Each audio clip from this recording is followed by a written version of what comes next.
Hello and welcome to BYJU'S Exam Prep IAS. Very warm good morning to everyone. I hope all of you are doing absolutely fine. I welcome you back to today's session of the Hindu Newspaper Analysis.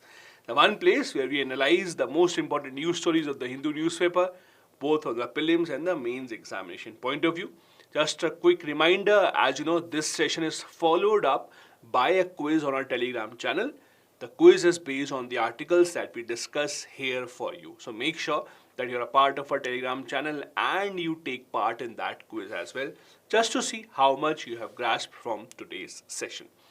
These are the topics that we have taken up for today's discussion. From the mains examination point of view, there are three topics that we have taken up.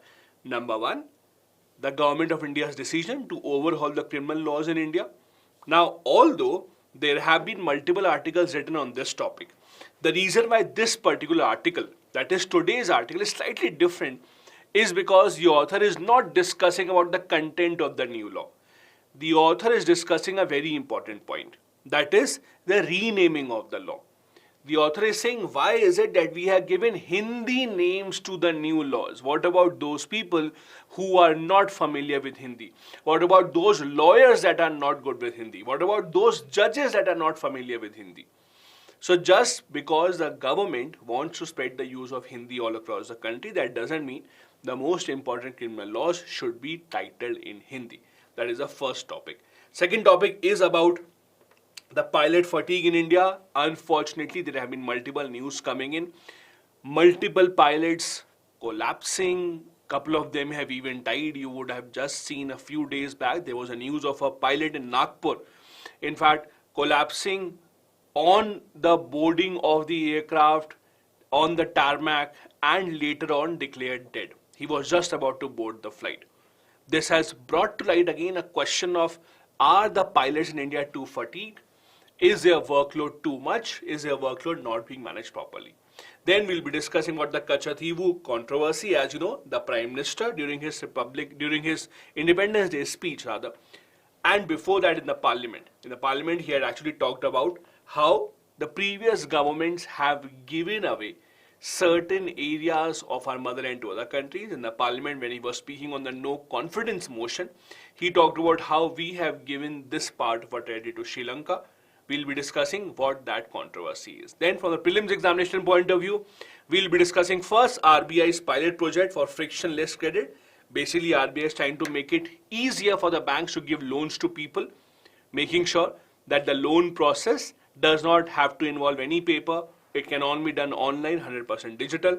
Then the Rajiv Gandhi Sadbhavana award was given out to Banasthali Vidyapith.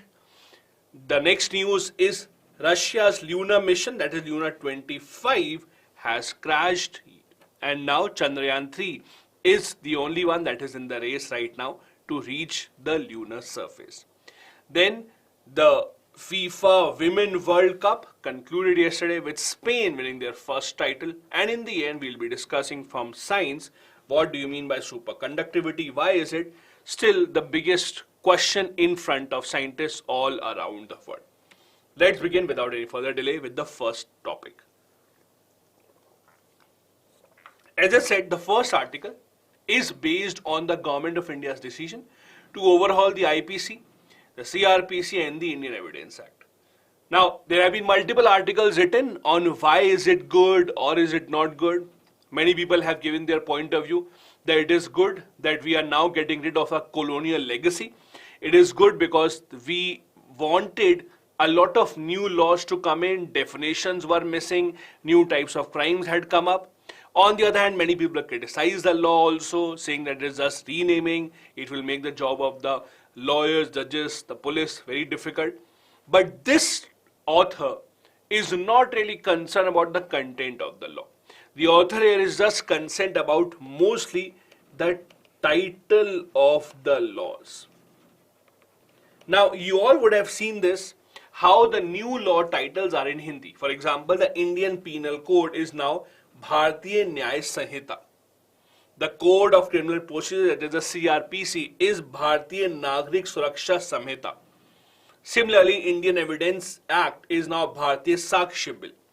The problem here with all these renaming of the laws in Hindi is They have ignored the fact that a large population in India does not speak or understand Hindi. And this is not just the common people.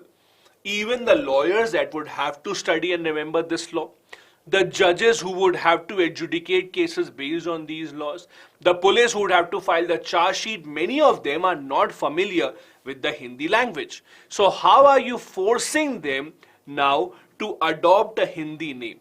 This is the biggest problem as per the author here. The problem is, it doesn't really take much of an effort from the government to give it an English name as well. In fact, just yesterday, Mr. P. Chidambaram, a senior member of the Congress party, he also demanded that the government should also give an English name. Now please remember, the title of the law does not really change the contents of the law. The law will still remain the same even if you give an English name to it as well. But these kind of small signals given by the government, like giving in Hindi name, is actually a very strategic decision of the government of India.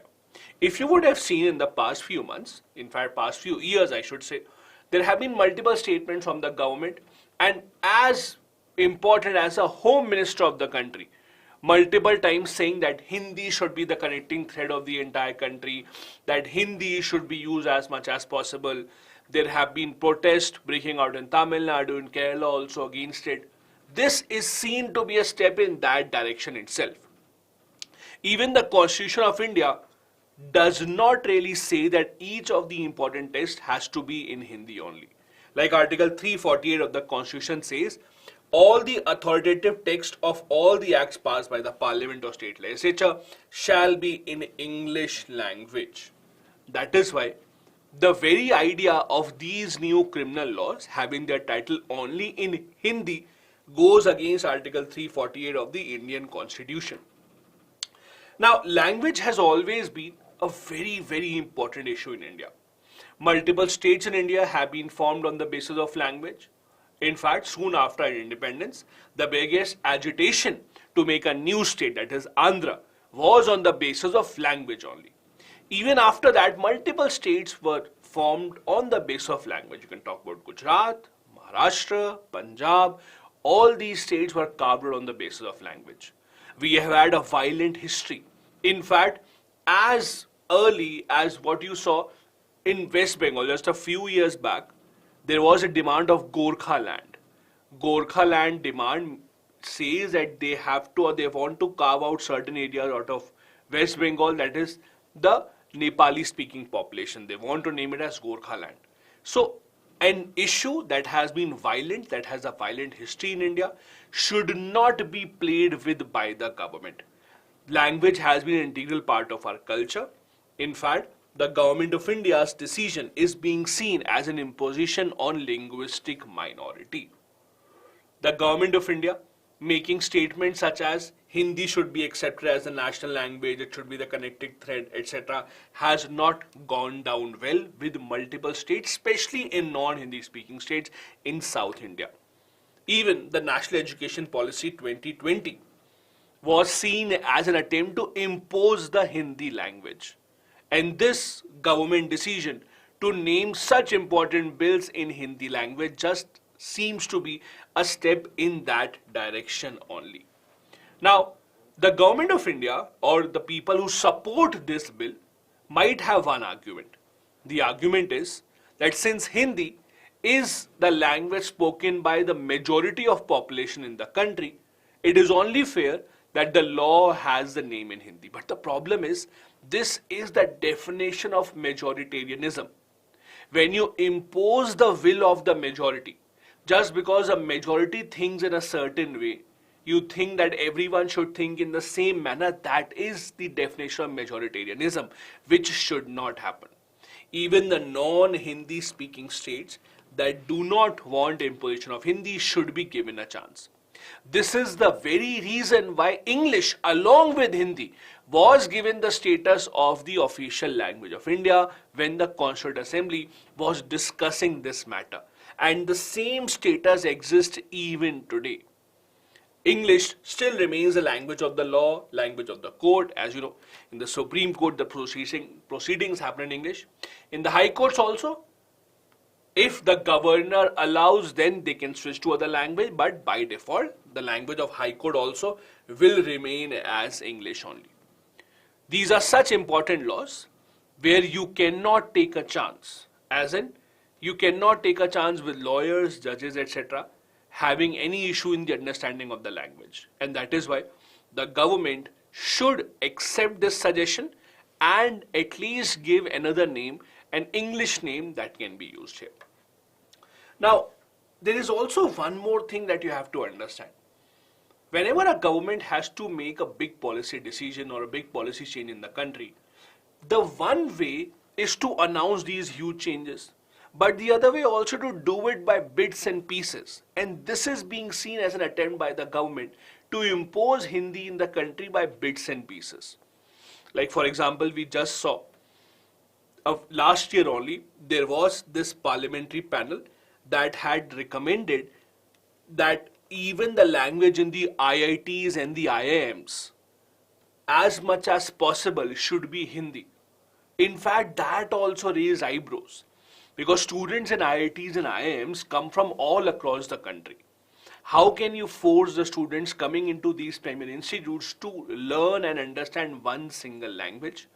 This is an obvious disadvantage to those whose first language is not Hindi. So every single year, in fact every few months, you will see these kind of controversies taking birth. That is a controversy on the basis of language that still exists in the country. Now I also wanted to share with you a bit of information about a committee that has been formed specially to suggest how to give a boost to official languages in India. We have the Committee of Parliament on Official Languages that was set up in 1976. What was the idea? The idea was promotion of Hindi. See, there is no doubt about the fact that Hindi has been given a special status in the Constitution of India. Article 351 of the Constitution gives it or gives a responsibility to the central government to promote the use of Hindi as much as possible in the official communication. No other language has been given such a preference. No other language has been given this priority by the government. It is only Hindi which has to be promoted by the government of India. This committee suggests to the government how to improve and enhance the use of Hindi across the country. Their first report was submitted in 1987. This committee is constituted and chaired by the Union Home Minister. And that is why you would see it is usually the Home Minister of the country, Shri Amit Shah in this case, who makes statements about Hindi language, the use of Hindi, the promotion of Hindi, etc. Also, the parliamentary panel submits a report to the parliament. To the President of India and not to the Parliament. While the other parliamentary panels submit their report to Parliament, they submit their report to the President of India, and then the President of India will see if the report is fine, and then they will then submit it to the Parliament and to the state governments for their discussion. Apart from this, Hindi's constitutional status is clear to everyone, but just to remind you, we just discussed Article 351, which imposes the responsibility on the union government to spread the use of Hindi as much as possible.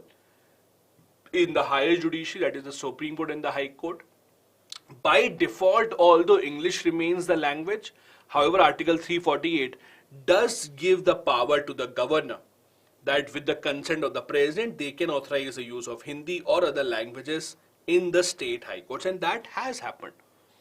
In high courts, especially of Hindi-speaking states, you can look at Uttar Pradesh, Bihar, Madhya Pradesh, etc., Rajasthan, where the proceedings can go on in Hindi. The Official Language Act of 1963 also talks about Hindi or the official language of the state being used by the government of India in all the official communications, along with that in the judiciary as well. Now coming in to the second article of the day. The second article, as we discussed, is on a very interesting topic. Usually in our newspapers, we do not see this topic coming up. In usual day-to-day life, when someone tells you, I'm a pilot, what is the first image that comes to your mind? The first image that comes to your mind is, oh, pretty high-paying job, luxurious job, you get to travel all around the world, you don't have to spend money while traveling, right? A fancy job, etc. But the reality is there's a dark side to this job as well. And the dark side is the fatigue that the pilots face. Please understand something. Comparing an 8-hour desk job with 8 hours of, let's say, flying is not fair. For example, and I can speak from my point of view because I'm a teacher, you can't say that a teacher should also teach for 8 hours a day because someone is sitting on the desk and doing their job 8 hours a day. That is just not the same. Speaking is much more exhausting. Similarly, flying is much more exhausting as compared to someone sitting on the desk. This is why you cannot compare the flying hours of pilots with others. However, from the airline's point of view, for them, they will make the most profit if they make sure that their pilots are flying all the time. See, the simple idea is airplanes don't make money when they're on the ground. Airplanes only make money when they are flying. So who is flying the airplane? The pilot. Similarly, if a pilot is on the ground, they are not making money for the company. It is in the company's interest that they should be flying all the time. This is where the problem starts. The author here, who himself has been a pilot, says that there have been a lot of instances of air crashes. Many people have lost their lives. And whenever you talk about the reason behind it, whenever there is a pilot error, you would see that one of the biggest reason is the physical and the mental fatigue of the pilot. In fact, in 1976, India had one of the worst crashes in its history, where an Indian airline plane crashed. When the cockpit recording of the pilot was being heard, one of the last things that he said was he was feeling sleepy due to all the workload. After the accident, there was a committee that was made to look into what can be done to change the working condition of the pilots. The one interesting thing that they suggested was that pilots should not operate two types of aircraft. So there are different types of aircrafts made by different companies. For example, right now, the two big companies that have kind of a duopoly around the world are Boeing and Airbus. So over 90% of the aircrafts that are being flown by commercial airlines are either Boeing or Airbus. Now within that also there are different types of aircraft. There's a narrow body aircraft and there's a broad body type. If you have flown, if you do fly regularly, you would know. If you don't, just let me give you a very simple example. So for example, usually in domestic flights in India, you will see an aircraft where there is a 3-seat row here and then there's a 3-seat row here. That's it. That's a narrow body aircraft. Then there are usually international flights. For example, if you go from here to, let's say, Europe, US, etc., you'll fly in a broad body aircraft. So what is that? That would be something like 3 rows, 3-seat rows, and then gap, and then 4 seats in the middle, and then maybe again 4, and then 3. This is how the aircraft would. That's a broad body type. Now, the training of the pilots to actually fly these aircrafts is different. Just like driving a bicycle or a bike is very different to driving a truck or a bus. Similarly, here also, driving or riding different types of aircraft is not the same. So, it has been regulated after 1970 crashes that pilots should not be mixed. Only when they are given training on a certain type of aircraft, they should be flying those only. But apart from that, we still see many pilots, and we have just seen many pilots collapsing just a few days back. This has also got to do with the fatigue that they have. Now, it is the responsibility of the airlines to manage the workload of the pilots. The airlines have also been given certain rules by the DGCA.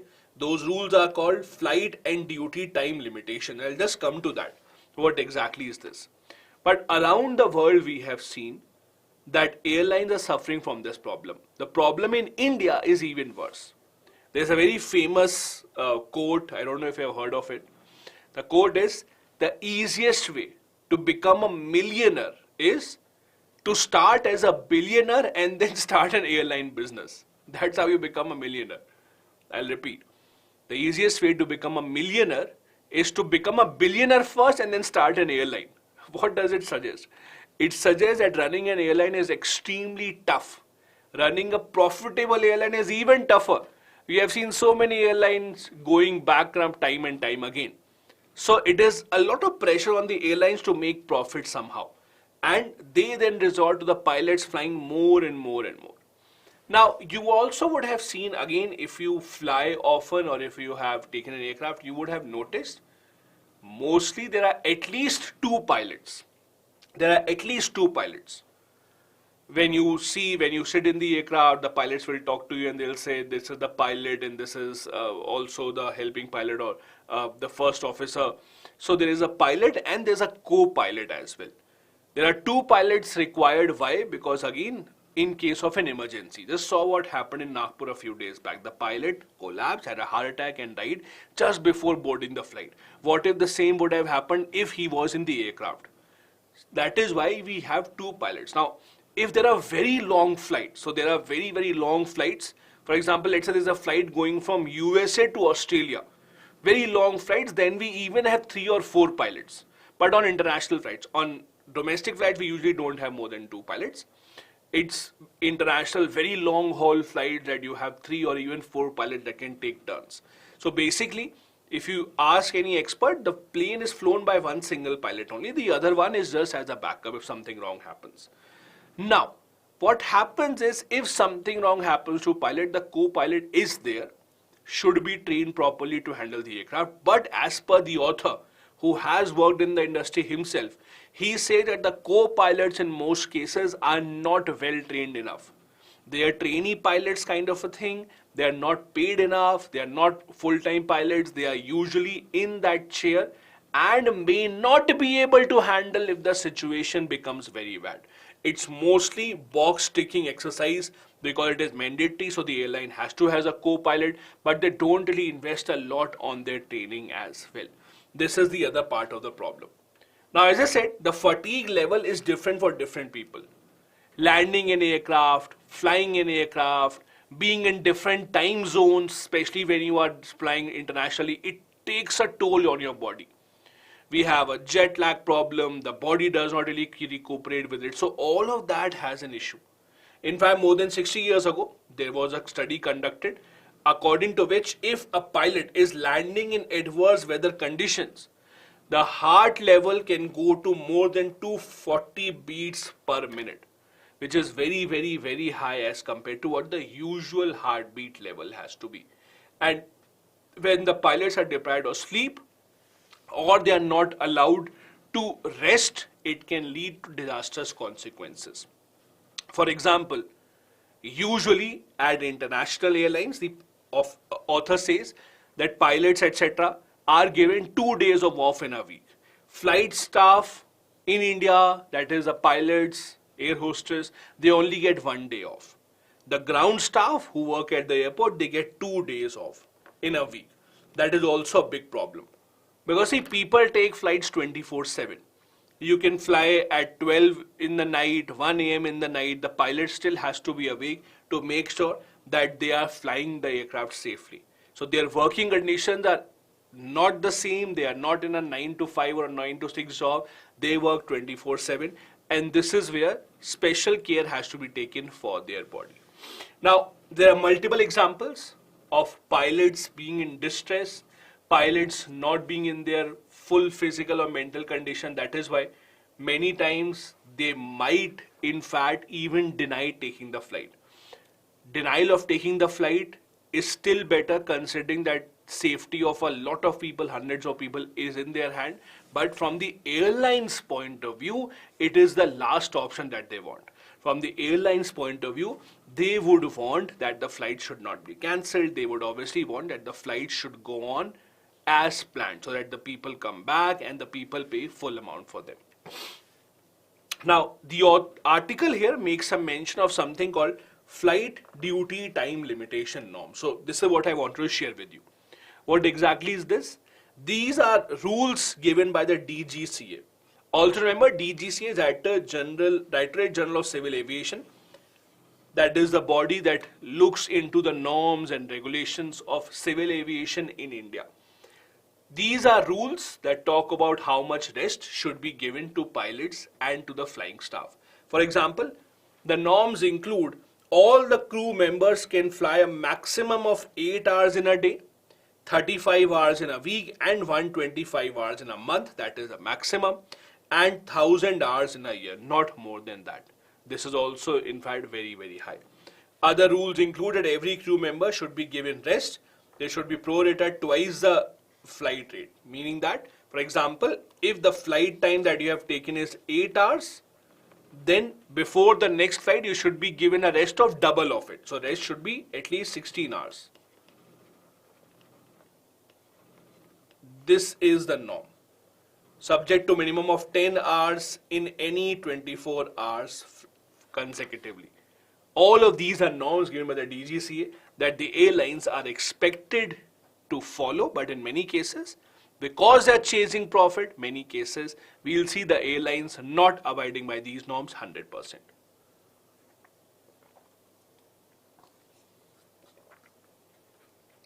The next article that we have here is from the Prime Minister's speech in the Parliament on the no confidence motion, that is about the Katchatheevu Island controversy. What exactly is this? What is the issue all about? Let's try and understand. First, let me show you what exactly is and where exactly is the Katchatheevu Island. So if you can see here, this is the Katchatheevu Island. It's an uninhabited island, means no one lives here. Okay, it's a very small island, no one really lives here. The only thing it has is a kind of a church. So there is a church, it's a very small church, and that church annually, that is once a year, they have a kind of a congregation, a kind of a festival, but no one actually lives here. Now this used to be Indian territory till 1970s. Although since 1920s, that is about 100 years ago, since 1920s there have been dispute between India and Sri Lanka about who controls this island. For example, Sri Lanka says that when the Portuguese came to Sri Lanka in the 16th century, they controlled this island. India says that many of our rulers that ruled in this area controlled this island. So there has been a controversy about it. Now, there is no population here. So what is the controversy about? Why is it that both the sides want this island? The simple answer to this is fishing rights. All of you are very well aware of the concept of EEZ, right? Exclusive Economic Zone. Exclusive Economic Zone of 200 nautical miles around your territory gives you the right to exploit economic resources, including fishing. So whichever side controls this island would have the right to undertake fishing activities, as simple as that. Till 1970s, Indian side controlled this island. No one lives here, but it is used by fishermen to dry their nets, so they would just spread out their nets, rest for some time here if they are fishing far away from their home, and then they will come back, but no one lives here. But during negotiations with Sri Lanka in 1970s, India agreed that okay, we will give this territory to you. So this territory was handed over by India to Sri Lanka in 1970s. This obviously, as you can understand, has not been liked by the Tamil Nadu government. In fact, even today, the Tamil Nadu government, doesn't matter who is the chief minister, they keep on demanding this to the government of India that they should bring this territory back, that we should not have given this territory. It has become a big political issue in Tamil Nadu as well. Now, why is it in the news? First, the Prime Minister's speech, and then Tamil Nadu Chief Minister also again revived the debate that the government of India should make attempt to take back this territory. Now, the government of India has never said, although the Prime Minister in his speech did say that we should not have given away our territory, that is fine. But the interesting part is the government of India has not said so far that we will make any efforts to bring back the territory. Even when a PIL has been filed in the Supreme Court, the governments of India stand is that no, this territory is not ours, so we don't control what happens here. This is now a Sri Lankan territory. The government of India, although the demand has been made by Tamil Nadu, has not supported this idea.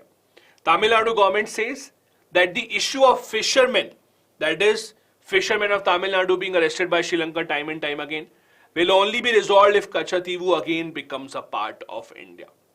As I said, it was in 1974 when the negotiation between India's Prime Minister and Sri Lanka led to India accepting the Katchatheevu Island to be given to Sri Lanka. This is when the two sides decided to have a maritime boundary between the two. so that the issue of fishermen does not arise again. But even now, the issue of fishermen has not solved.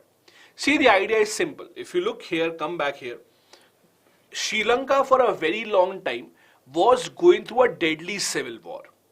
When the civil war was taking place in Sri Lanka, some of these areas, that is in the northern part of Sri Lanka, were the worst affected. Because of this, for many years, Sri Lankan fishermen could not exploit resources in this area. Indian fishermen, on the other hand, were able to exploit resources in our area.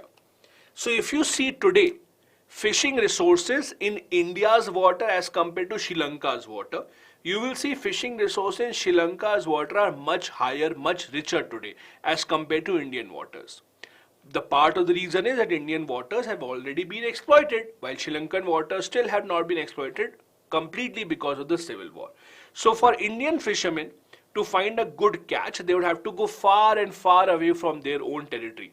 This is where the problem starts, where the Sri Lankan Navy says that Indian fishermen are going into their area and they get arrested time and time again. Also, the Indian fishermen use big trawlers, big ships to catch these fish. There have also been concerns about environmental degradation. So all these issues are a part of the problem. But obviously, if this island is given back to India, it will increase Indian fishermen fishing area. There is no doubt about that, at least for now. Now, if you see between the two sides, that is India and Sri Lanka, there are different claims that have been made. Sri Lankan claim is based on the Portuguese coming to Sri Lanka and controlling the island in the 16th century. Indian claims are based on the Raja or Ramnath, that is Ramananthapuram, who also controlled this island.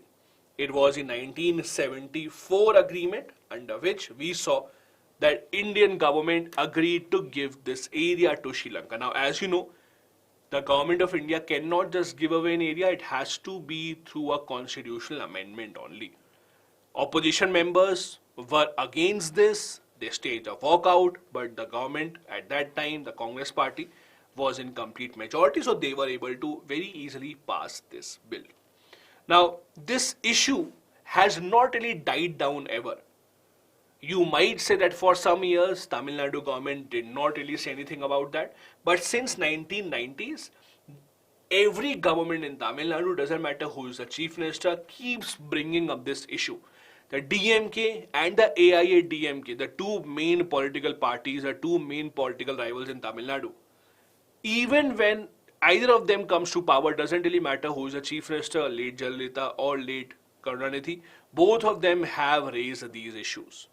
In fact, in August 2013, the government of India told the Supreme Court that we do not wish to take back this island because this has become the Sri Lankan territory and we have no plans of taking it back. Thus, this issue still remains a matter of dispute between not just India and Sri Lanka, but even between Tamil Nadu and the central government. Many times, the Tamil politics also sees this issue coming up time and time again, especially in the times of election, where the parties allege that if they are brought to power, they will make sure that this island is brought back to the Indian territory, but that has not happened so far. Now, currently, what is the use of this island? As I said, no one lives here. There is no habitation here. However, this is still used by fishermen for resting and net drying. Also, the only activity that takes place is the annual St. Anthony's Festival. So they can visit here without the need of any visa, but they cannot undertake fishing activities. So they cannot undertake fishing activities nearby this water because this island is not a part of India, so its exclusive economic zone does not belong to India. So this is not something that they can do. But yes, they can still come to rest, to dry their nets, and to attend the St. Anthony's Festival without any special permission being required. Also, I wanted to give you certain examples of Indian territories being ceded to the other countries. The first such example was the Berubari case of 1960. I'm sure all of you would have read about the Berubari case of 1960, in which the Supreme Court had said that the preamble is not a part of the Constitution. But the story of Berubari was interesting because it was based on India-Pakistan partition. Basically, when Pakistan was created, there were two Pakistans, East Pakistan and West Pakistan. East Pakistan, that is today's Bangladesh. There was a territory of Berubari, which was not defined by the British clearly, whether it would go to India or to Pakistan. There were negotiations held, and the Indian government decided to give a part of the Berubari territory to Pakistan, and they gave an executive order for that. There was a case in the Supreme Court in 1960. The question was, can the government give away a territory of India just by giving an executive order? The Supreme Court said no. If the government of India wants to give away territory to the other country, it has to be through a constitutional amendment. It cannot be through an executive order. That is why 9th Amendment was passed to give a part of Berubari to Pakistan. Then we also saw 100th Constitutional Amendment Act, which led to the exchange of enclaves between India and Bangladesh. That is why whenever there is any exchange or whenever India has to give a territory, we have to get a constitutional amendment done. Now I am giving you two homeworks here so that you can tell me in the comment section. One homework, the easiest one, which was a constitutional amendment which led to the government of India giving away the island of Katchatheevu to Sri Lanka. Second, you have to tell me, if we require a constitutional amendment for giving away a territory to any other country, do we require an amendment if we include or acquire a territory as well? Let me repeat. If we have to get a constitutional amendment done to give away a territory of India, the question is, what is the process for acquiring a territory by India? Do we have to get a constitutional amendment for that also, or that is not true, or is the process different? Think about it. Let me know in the comment section. Coming now is the prelims point of view. From the prelims point of view, the first article that we have here is RBI's new initiative for frictionless credit. What is the idea all about? The idea is very simple. Make the loan process easier.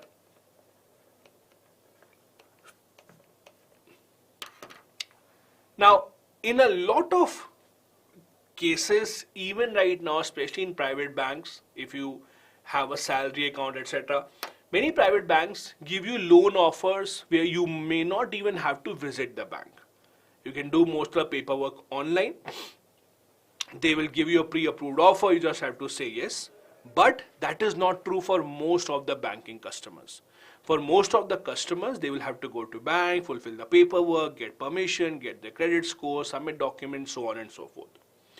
That has a problem. The first problem is it increases the cost of the bank also, and it increases the inconvenience and the cost for the customer as well. It also elongates the process unnecessarily. So the idea is, can we cut down that time period? Can we make the process easier and much smoother? This is what the RBI is doing. They have started a new initiative called the Public Tech Platform for Frictionless Credit. So the idea is very simple.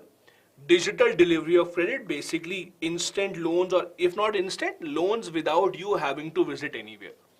Basically, right now the problem is all the document that the bank requires about, for example, your credit history, so they'll have to take your CIBIL score, about the income certificate, your Form 16, etc. All of that are at different sources. For example, the banks don't have access to your Form 16 automatically. Form 16 means how much income tax have you paid, the record of that. The banks may not automatically have the right to take out your CIBIL score. The banks automatically may not have the detail of other loans that you have taken. So there are multiple agencies that get involved here. What the RBI is trying to do is they are making sure that all this data comes on one single platform. Right now, the data that is required to give a loan is distributed. Some with the central government, some with the state government, some with banks, credit information agencies, other authorities, etc. That creates a problem in dispersing of the loan. This platform basically will bring all of it together in one single place to make it easier for people to apply for loans and for the banks to process your loans. The pilot phase, firstly, will focus on Kisan credit card loans. dairy loans, collateral-free MSME loans, etc., and the home loans. It was launched on 17th of August 2023, and gradually its usage and application will increase. Government is planning to integrate a lot of services there, like you just enter your Aadhaar number and a lot of information that is required by the banks to decide on the loan will be generated automatically. The idea is, again, you can call it single window clearance in a way, that rather than going to different places, you can just have it all done at one single place.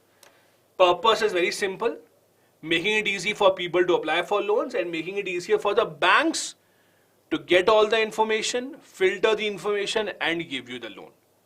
It can also be extended to saying that it will increase the ease of doing business in India. It will encourage more and more people to become part of financial system. Right now, because people understand that taking a loan from the bank would require much more hassle, much more paperwork, that is why many people go towards informal sources of credit. Money lenders, they will go to P2P lending, etc. This is where the risk remains much higher. The RBI does not want that. The RBI wants you to take loans as much as possible from the banking system, because the banks also earn by giving you loans only. Please understand, it is in the interest of the banks to give you loan, because only when the banks give you loan are they earning in return of that. Just to make it easier is not just good for the customer, but it is good for the banks as well. Now, who is behind this initiative? This platform is being launched by something called the RBI Innovation Hub. What exactly is this? This has been set up as a company under the Companies Act with a contribution of 100 crores. Basically, what will it do? It will give a push to new technologies, new services, new experiments that will make the financial sector of India much more smooth, that will improve the working of the bank, that will help the low-income population in the country. So they are the ones who are responsible for bringing more and more innovation, for registering more patents, for giving support to new startups in this industry, anything that can make the life of people better in the financial sphere. They will identify, mentor startups, etc. Please understand, this will be controlled and 100% owned by the RBI only. The RBI controls it. It will collaborate with multiple ministries and departments, education institutions, etc. as well. They have hosted multiple events. For example, they hosted the Swanari Tech Sprint to create sustainable solution for women-owned enterprises in India very recently. So it's a great initiative by the RBI to give a push to financial sector and startups working in this area. Next is an award, that is a Rajiv Gandhi Sadbhavana award that has been given to Banasthali Vidyapith. Please understand, this is not an award given by the government of India. This is an award mainly given by the Congress party. They are the ones who actually handle this. So basically this award started in 1992 to mark the golden jubilee of the Quit India movement. It is given to those individual institutions who have contributed to India's peace, communal harmony and national unity. An award of 10 lakh rupees is given. It is presented on the birth anniversary of Rajiv Gandhi. So obviously it is the Congress party that usually carries on the tradition.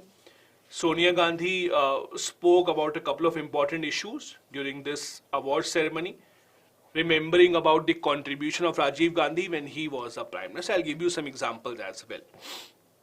Banasthali Vidyapith, maybe some of you have studied there. It's a very famous and a very unique kind of an education institution. Unique in the sense, now I don't know how true it is right now, but I remember a few years back when some of my friends were studying there, they told me that pretty strict, no phones allowed, and a very strict rule of conduct, because it's based on very different types of values. You could only wear khadi clothes, etc. It may have changed now, but I'm talking about a few years back, about 10 years back or so. It was set up in 1935. It was set up by a very famous freedom fighter, Pandit Hiralal Shastri, who became Rajasthan's first chief minister. It's an exclusive girl institution. It right now gives education to 15,000 girl students, starts from the school level and goes up to the doctorate level. So it's a complete education cycle that is taken care of by this institute. These are the people who have been given this award in the past. As you can see, it's not given out every year. There have been some gaps in the middle, but these are the people and organizations who have received this award in the past. Also, since this award is given in the memory of Rajiv Gandhi, I also wanted to share with you some of the interesting things and significant things that happened when Rajiv Gandhi was the Prime Minister of India. The national education policy that we are talking about is of 2020. But before that, the national education policy in India is right now in the middle of was the 1986 national education policy that again came up when Rajiv Gandhi was a Prime Minister. He was and still is India's youngest Prime Minister. He was credited with trying to bring a lot of technology into the running of the country, introducing computers in the government and trying to give a push of technology across the country. He was also behind the Jawahar Navodaya Vidyalaya system. These are, as you know, very famous schools. These are boarding schools, free of cost residential schools, start from class 6th till class 12th. They are known to impart very good education. It's in every district in India. There are exchange programs that are also running. Many of my friends have also studied from these schools, and they are doing very, very well in life right now. He was also behind the creation of MTNL, that is Mahanagar Telephone Nigam Limited. He was the one who started this concept of the PCOs. Remember the PCOs that don't really exist right now, but PCOs that we used to have, public telephones where you could go and call by giving 1 or 2 rupees per minute. He was also the Prime Minister when the Government of India decided to amend the Constitution and bring down the voting age from 21 to 18 years of age. This was being seen as also a political statement. Rajiv Gandhi, being the youngest Prime Minister, was seen to have more support of young population. So the Congress party thought that if they could reduce the voting age, the expectation was that most of the young people entering the voting system from 21 to 18 would choose Rajiv Gandhi only. That was their expectation behind reducing. Although it did not happen, the Congress did not win the subsequent election, did not come to power. But these are some of the important changes that took place when Rajiv Gandhi was the Prime Minister of India. Next news coming in from the moon, that is Lunar 25, Russia's lunar mission that was in race with Chandrayaan 3 and was expected to land on moon before Chandrayaan 3 has actually crashed. So now Chandrayaan 3 is the lone racer in the race, hoping, fingers crossed, that Chandrayaan 3 will be successful on landing. This was Russia's 47th attempt. This was actually Russia's attempt to reach the southern pole of the moon. As you know, Russia has been one of the few countries that has the technology and that has exhibited the technology to land on the moon along with US and China. However, their attempt to reach the southern side, the southern pole of the moon, has not been successful. This was supposed to be the first ever mission to land on the south pole of the moon, but it got out of control and the scientists in Russia have lost touch. Along with our own Chandrayaan mission, it was thought that both of these will land on the south pole of the moon, but that did not really happen. It was Russia's first lunar mission since 1976. Also, only 3 countries so far, as I said, have managed to make sure that they land on the moon, that is Soviet Union, USA and China. Why is it that the south pole of the moon is so important, so intriguing for scientists around the world? As per the scientists, they believe that the south pole of the moon could hold the answer to whether life is possible on the moon or not. Why? Because it is on the south pole of the moon that we may have frozen water in the rocks and it could be transformed into air and rocket fuel later on. Because it is important, if we are thinking of planning a life on moon, it is important to first see the feasibility. Can a mission or can people come back from the moon? Do we have fuel on the moon itself? All these have to be assessed, and for that it is important to explore the south pole of the moon as well. Now, interestingly, although Luna was sent after Chandrayaan 3, it was expected that Luna would reach Chandrayaan 3 first, and they were reach the moon first, and there were reasons for that. The reason being the trajectory that it took. Also, the payload of Luna was much lesser as compared to Chandrayaan 3. These are some of the comparisons of the two, so please do make a note of this as well. Chandrayaan has a lander and has a rover. It has different payloads. It has a lift-off mass of 3900 kg, while Luna had a lift-off mass of less than half of Chandrayaan 2. Also, while Chandrayaan 3, has a mission life of only 14 days, Luna 25 was supposed to have a mission life of about 1 year long. These are the reasons why Luna was expected to reach the moon much faster as compared to Chandrayaan 3, although Chandrayaan 3 was launched from the Earth first. As you can see here, the Luna's lift-off mass was smaller. The trajectory that we took, that is a circular motion, first making sure that we circle around the Earth and then in the end have a slingshot and then reach the moon orbit, then circle around the moon and then slowly decelerate and land on the moon. While on the other hand, this was a trajectory that was taken by Luna, which is why they were supposed to reach the moon first as compared to India. The next important news story we have taken up is from sports. That is, FIFA's Women World Cup just got concluded and Spain got their first World Cup title. This was a World Cup hosted jointly by Australia and New Zealand. Spain became the winner this time around by defeating England in the final. This was Spain's first major international trophy, and it is the first European team to win the Women's World Cup since 2007 when Germany won it. Spain has always been a football superpower, especially in the men's section, but their female team has won it for the first time. It's also interesting because just before the World Cup started, the female team or the women team of Spain had protested against bad playing conditions. They had wanted a change in the team management as well. But now all seems well and they have been the champion this time around as well. Now, there are a few things about this World Cup or FIFA Women World Cup in general that you should know. The competition started in 1991. It is held every 4 years. Basically, it is usually held 1 year after the Men's World Cup. So we usually have the Men's World Cup and then the next year we have the Women's World Cup. Also, this was started in China. Now different countries hosted. It comprised of 32 teams, that is a World Cup. There's a qualifying round for 31 teams. The 32nd spot is reserved for the host. So whichever is the host nation, they automatically get their team in. Other 31 slots are open for competition. This is the same manner in which the Men's World Cup is also held. So Men's World Cup held in Qatar, for example, 31 spots that will be challenged, countries will fight for it, 32nd will be for the host itself. So far, 9 of these FIFA Women's World Cup have been held. USA has won it the most time, it is 4 times.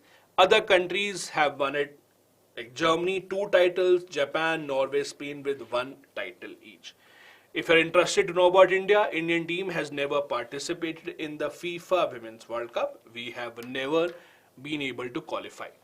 Also, this was the first time that it was held in the southern hemisphere, that is Australia and New Zealand. Also, it was the first time it was hosted jointly by 2 countries, Australia and New Zealand, not just one single country. The last news for the day is from science. Not really a news, but we usually have supplementary paper of science in the Hindu newspaper which has certain science-related concepts. So it's good to revise them. Today, we'll be talking about superconductivity. What is superconductivity? What is the idea? Why is it that the scientists are so interested in the idea of superconductivity? Usually, any material will resist passing of any current through it. That is what usually is the nature of any material. Talk about this pen, talk about your watch, talk about anything, it will usually resist passing of electric current. Now you would say, but sir, iron does not. When I say resist, that means the same amount of current will not pass through it. For example, if on one end you try to pass, let's say 100 ampere, on the other end, the 100 ampere will not basically be the output. It will be slightly lesser. It may be, let's say, 50 ampere, it may be 40 ampere, it may be 10 ampere, and something will be lost in between. So the material is resisting the flow of current. Some materials are so resistive that they eat each and every bit of it, no current passes through, like wood, etc. Then some of them try and pass certain current. Some scientists later found out that if you decrease the temperature, of these materials, they were allowing more current to pass through. This phenomena came to be known as superconductivity. That when you decrease the temperature of the material, it would allow passing of the direct current without losing any energy. This is the state of superconductivity. The problem is superconductivity requires extremely low temperatures. Also, how do you maintain that temperature? For how long do you maintain that temperature? That still remains a problem. This is why superconductivity is so fascinating for the scientists, because it makes their job easier, but yet it is not that easy. We are still finding out materials that can work as superconductors on room temperature, because that will be the big breakthrough. But that has not happened so far. Basically, the person who is said to be behind the idea of superconductivity is a Dutch physicist, that is Heike Kamerlingh. He was the one who discovered superconductivity in 1911 when he was studying the properties of mercury, and when he found out that when cooled to below 268.95 degrees Celsius, its electric resistance vanished, means it became a superconductor. Today, superconductors have a lot of applications in our day-to-day lives also, the super fast trains, even the MRI machines, many of the scientific equipment that the scientists use right now for developing new technology, many medical instruments also actually use the concept of superconductivity. All of these, that is maglevs, means the bullet trains that we have, magnetic separation, there are many motors, transformers, electric aircraft, all of these use the idea of superconductivity today. This brings us to the end of today's discussion on the Hindu Newspaper Analysis. There are a couple of practice questions right here in front of you.